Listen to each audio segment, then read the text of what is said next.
નથી. કદાચ મહાપુરુષોનું કેવું છે કે તન આપણને મળ્યું છે એની સાથે ભગવાનની કોને નથી જરૂર. પણ આપણે ભગવાનને સમજવાની કોશિશ કરીએ. ભગવાન એટલે કોણ, કેવા છે?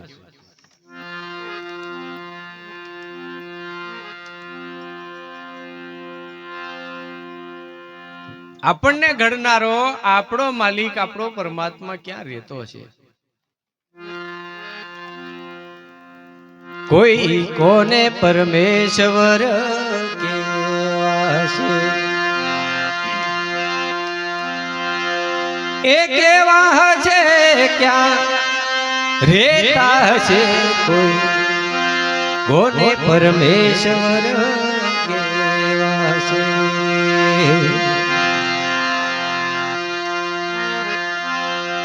એ માના ઉદર માં હે નાનું બાળક ભાઈ,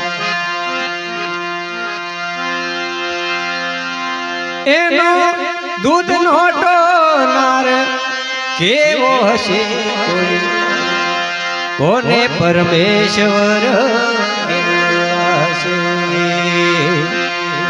તમારું ને મારું પૂરું કરનારો ઈ માલિક કેવો હશે? આપણે તો ખાલી હગાઈ કરવાની હોય ને એક જણો જોવા જેલું હોય ને બીજા 2-4 જણા જાય ને તો ઢૂકી ઢૂકીને ભાળે ફલાણા ઘેરવાળો કે ફલાણા ઘરવાળી કેવી હશે કે કેવો હશે સાહેબ. પણ તમને મને આ 60-70 વર્ષ જીવી ગયે છે, પણ મારા ભીતરમાં બેઠો એ કેવો છે એ કોકને તો પૂછજો. પણ જગતને નહીં પૂછતા સાહેબ, કોઈ સદગુરુને પૂછજો. જગતને પૂછે તમને નહીં મળે, પણ કદાચ કોઈ સમર્થ સદગુરુ મળે, અને જીવનમાં સદગુરુ એને જ કહેવાય સાહેબ કે જેથી કરીને તમને તમારું ભાન કરાવે.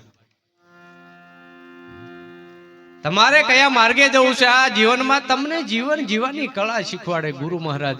ને ગુરુ મહારાજ આવે એટલે ઘણા કે ગુરુ આવે તો આપણને કો હાલેલા, કશું નહીં હાલે, તારું બધું પૂરું કરે સદગુરુ મહારાજ નો. હાલવાની વાત નહીં, તારું હોય ઈ પૂરું કરે, એનું નામ સદગુરુ. કશું વધવાની દે સાહેબ, બધું પૂરું. કબીર સાહેબ નહીં કે ये तन है विस्की वेलडी, सदगुरु अमृत की खान, सरकटे सदगुरु मिले तो ही सस्ता. ઓ પણ નરિયોળ હાટે કામ પતાવી દીધું હોય મેળ પડશે નહીં. હો ને, નરિયોળ હાટેનો મેળ પડશે નહીં, નહીં તો ગુરુ ને છેતરી જાય એવા છે. આ જમાનામાં કશું નક્કી નહીં ભાઈ. પેલા 2 લોભિયા ભેગા થયા અમાર જેવા. હો ને, આમાં તમે એટલા જ નહીં, અમે મહારાજો હતી લોભિયા. આ નહીં, તણનો સંગ ના કરીએ. મારા ભાઈ વાણિયો સોની ને ત્રીજો. સોની એટલે ક્રોધ. જીવનમાં ભગત બન્યા પછી ક્રોધ હોવો જોઈએ નહીં. ભલે અંદર જમા હોય પણ બહાર આવવો જોઈએ નહીં. તલવાર મિયાનમાં હોય ને તો હારી, પછી ખુલ્લી લઈને ફરતા ફરીને કોઈને અડી જાય તો હું કરી લેવાનું. એટલે તલવાર હશે પણ મ્યાનમાં રાખજો. ક્રોધ કોઈનો મટ્યો નહીં, મટશે. બધાની પાસે છે, તમારી બધાની પાસે, અમારી પાસે પણ છે. અને એ ક્રોધ જો ઠાવકો મરી જાય ને તો તમારી આ પાચન ક્રિયા નબળી પડી જાય. હો ને, બધામાં હોય પણ એને અંદર જમાવી લેવાનો છે, નીકળે તો નહીં. અને આમાંથી કોઈ કાઢ્યો હોય તો મને કહેજો, હું કાલે પરીક્ષા કરીશ તમારી, આજે નહીં. હો ને, કદાચ કોઈ કાઢ્યો હોય, નીકળે નહીં પણ એને સમાવી લેવાનો છે. જેમ આપણે ઘણી જગ્યાએ કાસબો બેઠો હોય ને, કાસબો તો ઈ બેઠો હોય ત્યારે આપણને એમ ખબર પડે કે કાસબાન પગ છે જ નહીં, એવું લાગે ને આપણને. પણ સાહેબ ઈ સાલે ત્યારે ખબર પડે.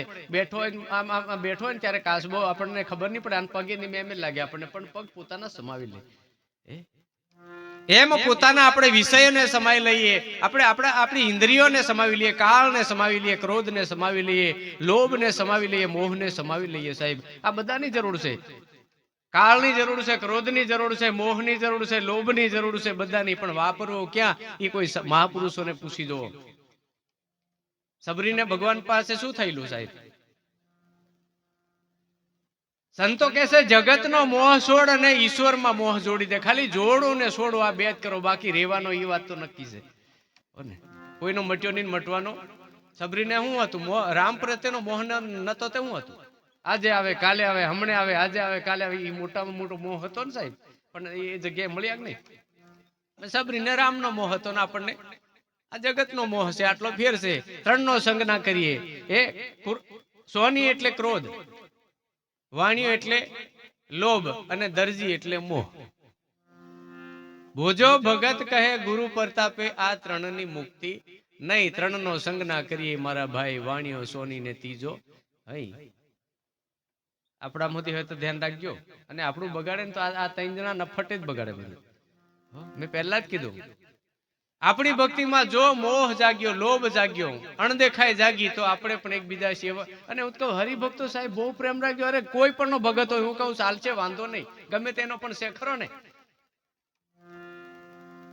અહીંથી તમે પાકિસ્તાન જાઓ, પાકિસ્તાન ગયા હોય ને તમને કોઈ હરિજન હોય, બ્રાહ્મણ હોય કે પછી વાણિયો હોય કે પટેલ હોય કે પાટીદાર, પણ તમને વિદેશમાં અમેરિકા ગયા પછી ખાલી એમ જ કહી દે ને હું ભારતનો છું. સાહેબ તમે ભેટી પડો એકવાર, ગમે તે નાતનો હોય પણ મારા ભારતનો છે ને, એમ ગમે તે સંપ્રદાયનો હોય સાહેબ પણ મારા રામનો ભગત છે, આવું રાખજો. જૈન તૈની બગાડ કરવાનું, ફલાણાના ભગત ને એ જે હોય ચાલે, હાસી સમજણ આલજો. અને જ્યાં સુધી રામને ઓળખે નહીં ત્યાં સુધી વાત આપણામાં ઉતરવાની. રામને ઓળખવાનું સાધન કયું? 2 આંખોથી કદાચ આપણે જોઈએ છે. આજે આપણે અયોધ્યામાં જઈએ છીએ, કોઈને પૂછ્યો રામ કઈ છે, એમ કે છે તો તઈ વાળા શું કે છે ખબર? એ તો આટલા વર્ષ પહેલા થઈ ગયેલા, તો હમણે નહીં મળે કે હમણે ખાલી એની માયા પડી છે, બાકી એ પુરુષ આ જગ્યા પર. તમે ઢાબા ડુંગરીજીને ખાલી એટલું કહેજો ને કે કંસરામ બાપુ કઈ છે, એમ કહેજો. કિરણરામ બાપુ નું દર્શન કરવા હોય તો હમણાં હાલમાં થાય, પણ કંસરામ બાપુ એમ કહેશો તમે કઈ છે તો બધા વાતો કરે કે કંસરામ બાપુ હમણાં 500 વર્ષ પહેલા દેહ મૂકી દીધો. તો એવા ને એવા કોઈને જરૂર હોય તો એવા ને એવા મારે એમને મળવું છે, તો કોને મળવું પડશે? આજે હાજર જે હશે એમને મળવું પડશે. પેલાની કદાચ સદી રહી જાય, બાકી એ વ્યક્તિ, હા એ વ્યક્તિ ખરો, પણ એ વ્યક્તિ કઈ જગ્યા પર છે એ આપણે સમજવાનું. મને હજુ ઘણા કે છે આ કંસરામ બાપુનો સેવક, એમ કે હજુ તો તમને શેટું પડે છે, હજુ કંસરામ છે એવું નક્કી થતું હે ને. ખાલી ડબ્બી બદલી છે, માલ નહીં બદલાયેલો. તમને આટલી સમજણ તો પડવી જોઈએ સાહેબ. ઘાટ બદલાયો છે, નામ બદલાયું છે, પણ વસ્તુ સાહેબ એની એ જ છે. કોઈ પણ બંદૂકમાં કારતુક નાખો ને, બંદૂક આઈટમ બંદૂક બદલાઈ જાય પણ કારતુક બદલાતી. અને ઈ ભાવ તમારો ને મારો જ્યાં સુધી પૂર્ણ નહીં થાય કે પેલા ગુરુ હતા ને આજે ગુરુ નથી એવું થઈ ગયું, તો સમજી લેવાનું આપણી ગાડી 100% લપસી જવાની ને લપસી જવાની. ત્યાં આપણને નક્કી થવું જોઈએ કે નહીં બરાબર છે. આજે તમે દ્વારિકાની અંદર જશો, ત્યાં જઈને કહેજો કે ભગવાન કૃષ્ણને મળવું છે, તો એ એમ જ કહેશે કે આટલા વર્ષ પહેલા થઈ ગયેલા, હમણે આ બધું મૂર્તિ ને એવું બધું છે, પણ ભગવાન તો હમણાં જે છે એ જ એમ બતાડે આપણને, બીજું કઈ કહે છે નહીં. રણુજામ હમણાં જશો તો શું કહે છે? અને તઈ નહીં મળે એમ નહીં, બધે જ છે, પણ સમજણ નહીં મળે ત્યાં સુધી એ તઈ નક્કી થતો નથી.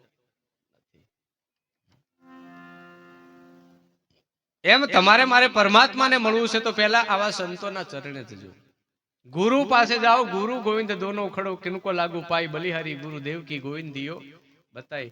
આપણે લગ્ન કરવાના હોય હમણાં આ બધું નહીં જોડાવાનું ચાલે છે ને, ભાનગડીઓની હોય તો આ તે એમ કોઈ દેખાડે, એમ કહું બતાડે. જોડે રીને સરખી જતા હોય તો આપણને આ લાઈટો હું એમ થાય છે, પણ જબ તમારે પેલું પોટિયાથી લેવું નહીં કરતા ને કશું હે ને, નંગરિયા હલતા હશે એટલે એમ થતું હોય. ડાયરેક્ટ કેવું થાય છે, ડાયરેક્ટ થતું હોય તો કંપનીમાં ફોલ્ટ કહેવાય. અને એક હોય તે જણે નંગરિયા એમ એવું થાય છે ને. સારું, એ અમારી પાસેથી થાય છે. બોલે કૃષ્ણ કનૈયા